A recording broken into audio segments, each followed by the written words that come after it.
In the heart of Rome, where sunlight glimmers off gilded statues and the shadows of saints stretch across marble corridors, a secret lingered, one that the Vatican has never dared to record in its official annals. A secret of love, scandal, and blood that quietly defied the Church's image of moral perfection. It is a story of a pope, Giulio de Medici, later known as Clement VII, who, despite his pious public image, fathered a child in secrecy. His partner was not a queen, a noblewoman, or a foreign princess, but a black maid in the Medici household named Simonetta da Collevecchio. The child, Alessandro de Medici, would grow up to become the first black head of state in the modern Western world, ruling Florence as its duke. And though the Vatican tried to bury this scandal, Alessandro's descendants still shape the fabric of European aristocracy today. Stay with us to the end, because this is not just a tale of forbidden love. It is a story of hidden bloodlines, political ambition, betrayal, and a legacy that reverberates through centuries.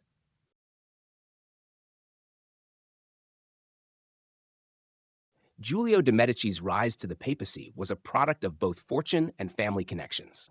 Born into the powerful Medici dynasty in Florence, he was a cousin of Pope Leo X. The Medici family had mastered the art of politics and patronage, controlling vast wealth and influencing the arts, religion, and the fate of nations. By 1523, Giulio ascended to the papacy as Clement VI at a time when Europe was teetering on the brink of religious upheaval. The Protestant Reformation, ignited by Martin Luther in 1517, had begun to erode the authority of Rome, shaking the foundations of the Catholic Church. Kings and princes across the continent maneuvered for power, while the papacy struggled to assert control over both spiritual and political matters. Clement VI, though well-educated and politically savvy in theory, proved ill-prepared for this turbulent era. Unlike some of his predecessors who wielded the Church's influence like a blade, Clement hesitated, miscalculated, and ultimately found himself outmaneuvered by more ruthless players. The sack of Rome in 1527 would later define his pontificate as one of the most disastrous in Church history. But long before these events, Clement's private life concealed a secret that would leave a far more enduring legacy than politics ever could. Even in the golden halls of the Vatican, desire and secrecy played their part, shaping the course of European history in ways no historian at the time could have imagined.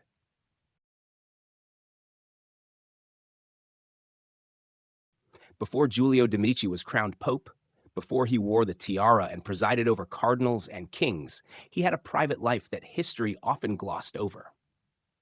It was during this period that he became entangled with Simonetta da Collevecchio, a young maid in the Medici household. Simonetta, described as intelligent, graceful, and fiercely loyal, was from humble origins. Yet she possessed a presence that captivated Giulio. Their relationship unfolded in secrecy, hidden behind the polished facades of Florence's palaces, away from both the prying eyes of society and the rigid moral scrutiny of the Church. From this union, a child was born, Alessandro de Medici, later nicknamed the Moor because of his darker complexion.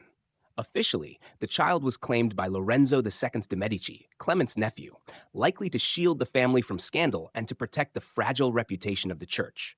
Yet historians argue that the true paternity likely rested with Clement VII. The implications of this hidden lineage were enormous. A pope, sworn to celibacy, had sired a child whose life would challenge racial and political norms across Europe. Even as Alessandro grew, the world would see him as a symbol of Medici ambition and Florence's enduring power. But few would guess the truth of his parentage, a truth that would later redefine ideas of race, power, and inheritance in Western Europe. How did this child, born of secrecy and scandal, rise to command one of the most important city-states of Italy?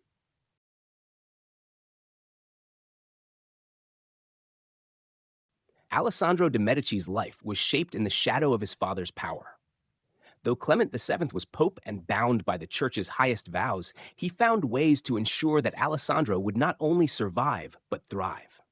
By the 1530s, Alessandro had become Duke of Florence, a title that cemented Medici dominance and ensured the family's continued influence in a city constantly threatened by internal strife and external pressures. He was the first black head of state in modern Western Europe, an achievement remarkable not only for its rarity, but for the social and racial boundaries it defied. Alessandro's reign was marked by both brilliance and brutality. He navigated political intrigue with skill, maintained alliances with powerful European leaders, and faced constant threats from jealous rivals.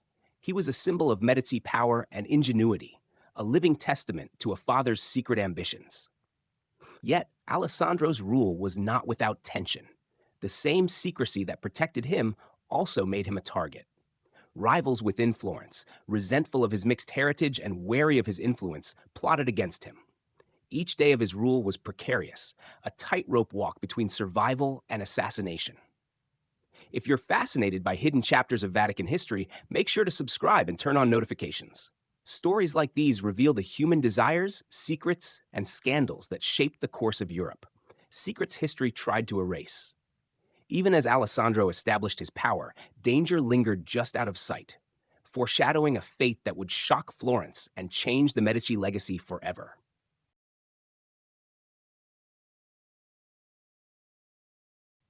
Alessandro de Medici's life, though short, was filled with political drama. In 1537, at the age of 30, he was assassinated by a cousin, a violent end that sent shockwaves through Florence. His death marked the conclusion of the first black-led dynasty in modern Western Europe, but it was not the end of his legacy. Through his mistress, Taddea Malaspina, Alessandro fathered two children, Giulio and Giulia de Medici. These children became the carriers of a secret that would quietly shape the lineage of Europe's nobility. Through careful marriages and alliances, Alessandro's descendants intertwined with prominent families, preserving the hidden bloodline of a pope who defied convention. The Church had long sought to erase or obscure Alessandro's parentage, but history has a way of asserting itself. Through genealogical research and archival evidence, modern historians have traced the lines, connecting the papal secret to Europe's modern elite. The story demonstrates a paradox. Clement VII, often deemed a failure as a pope, succeeded in shaping a political and dynastic legacy in a way that power and wealth alone could never guarantee.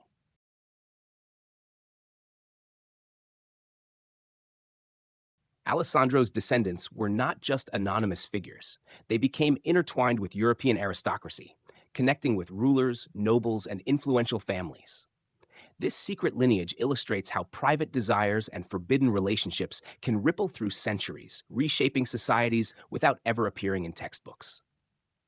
The Church, despite its attempts to control morality and legacy, could not erase Alessandro's existence. His bloodline endured, quietly influencing the power dynamics of Florence and beyond. Every marriage, every inheritance, every title carried traces of this clandestine union between a pope and his maid. This story is as much about human ambition as it is about morality. Clement VII's choices reveal a church leader navigating the tension between desire, duty, and the desire for lasting influence.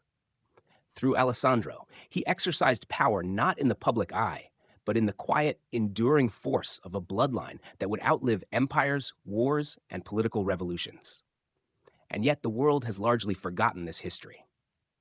Few today recognize that one of Europe's most notorious popes fathered a child who broke racial and social boundaries, leaving a lineage that continues to captivate scholars and genealogists alike. What can we learn from a pope who failed politically, but succeeded in shaping history through bloodlines that defied societal norms?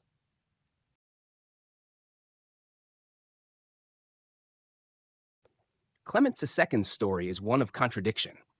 A pope sworn to celibacy and spiritual purity fathered a child whose existence would challenge societal expectations and the Church's authority. A pontiff, whose political career was often criticized, became the architect of a dynastic legacy that endured centuries. Through Alessandro and his descendants, the Medici family retained influence and prominence. This hidden lineage reminds us that power manifests not only through titles and crowns, but through bloodlines and relationships carefully cultivated in secrecy. Clement VII may be remembered as indecisive, politically weak, and unlucky.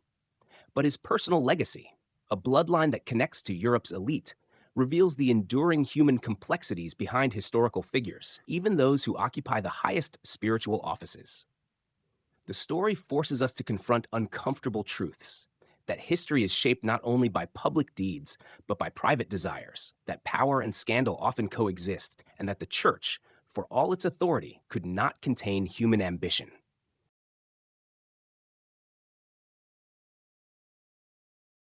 If this story of forbidden love, secret lineage, and Vatican intrigue captivated you, take a moment to like this video, subscribe, and turn on the notification bell. Hidden chapters of history await, and the Vatican is full of secrets that challenge everything we think we know about morality, power, and legacy. Clement II may have been a failed pope in the eyes of his contemporaries, but the child he fathered, Alessandro de Medici, left a mark on history the Church could never openly sanction. Through bloodlines that persist in Europe's elite, his influence continues, a reminder that the most enduring legacies are often those that history tries to hide. History remembers what it chooses, but sometimes it is the secrets, the scandals, and the whispered stories that tell us the most about the human past.